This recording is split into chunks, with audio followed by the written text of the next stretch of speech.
this video I'm looking to answer many of the questions I'm asked about compost and how to use it in particular, how much to put on it, what time of year and so forth.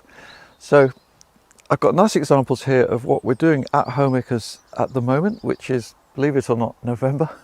This is the 8th of November today and the sun's just come out and it's 16 degrees centigrade, 61 Fahrenheit. It's like, wow. So very nice.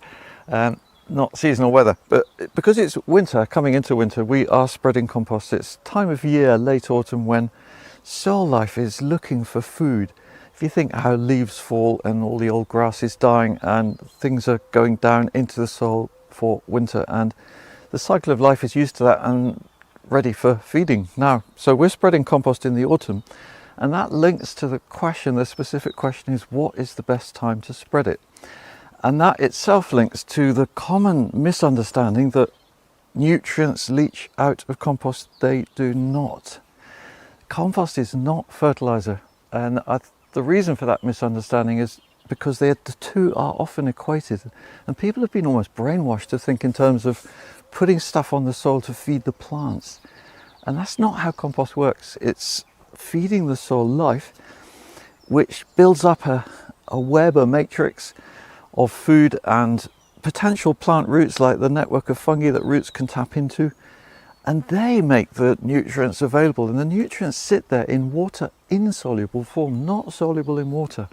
So these nutrients are not going anywhere. You can spread your compost now before the winter. One question I had this morning, a person in Germany, and they said it rains a lot here in Germany, in northern Germany. Am I safe putting my compost on? And I replied and said, yeah, absolutely no worry. It's what I do every winter. And, look at the abundance at Homemakers. If it was leaching out, that just wouldn't be the case. And they replied then and said, I thought that. It kind of makes sense. But I'd been worried by what a local farmer said. And that's exactly how these problems arise, because a lot of people don't really understand this. But they'll tell you nonetheless as though they do, and even farmers say, who you'd think would know, I don't think they really get compost in the sense in which I'm talking about it. They know it's good stuff, but this thing about nutrients not leaching out. So the simple answer is you can put your compost on at any time of year. There are no constraints to that.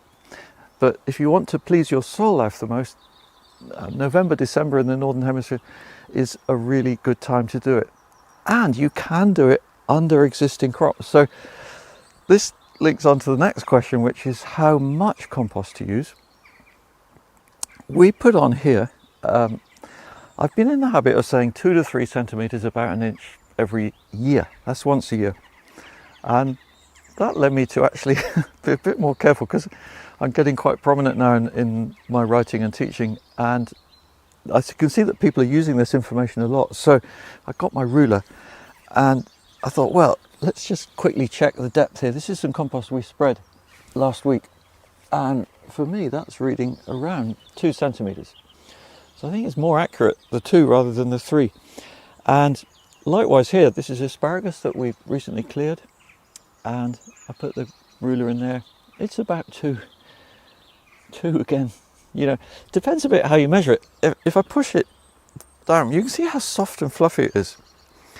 If I do that and then put the ruler in, well, it's about 1 or 1 and a bit. So, these figures you have to take them with a slight pinch of salt. What I'm trying to do with a figure is just give you an idea. I mean, you can actually see in the videos here how much is going on, and it's that much. It's not a huge amount. The backstory to that is even better, actually, which is that this bed this is a second crop from the one application of compost. So you're putting the compost on in the winter, say, as I've been describing, and it can feed the soil enough for 2 crops in the following year, the whole year. So this bed has had already this year a lovely harvest of carrots. The carrots I sowed on March equinox, 20th of March, in the spring, last spring. They came up, they were abundant, and then we started harvesting late May, and by the middle of June we could make little spaces in the carrot bed, still loads of carrot leaves here, and popped in the Brussels sprout plants. Mid-June, that was they were sown early May, and well, look at them now. So the carrots finished by the middle of July, and the Brussels sprouts just carry on growing. So these Brussels have had no feed, if you want, using that word in the sort of conventional sense. And they just had the compost that went on last December. That was good for the carrots and for the Brussels sprouts. Although, of course, it's not feeding in that sense of the word of feeding plants, but the soil is so well fed and well nourished that, you know, it makes your job as a gardener so much easier, because you can just keep popping in plants, keep something growing, and you don't have to worry about whether they're heavy feeders or light feeders, all that kind of thing as well. And we've been doing this every year here, so including a bigger initial dose, maybe 10 centimetres in year one, which is 2013. That's 8 years of applying compost. And then I look at the level compared to the path up there. So that concrete path, I presume, is not rising up. The concrete path is the same level. And my beds are hardly any higher than the concrete path. And that illustrates how the compost is being eaten. It's not the same as if you added soil. Compost is not soil. They're very different substances. Check that out in my online course module. We've made separated out now, and you can buy it separately. It's got a lot of detail about all of that kind of thing. And so the compost is being eaten all the time, then the excretions are rich in nutrients, and the level does not rise up very much.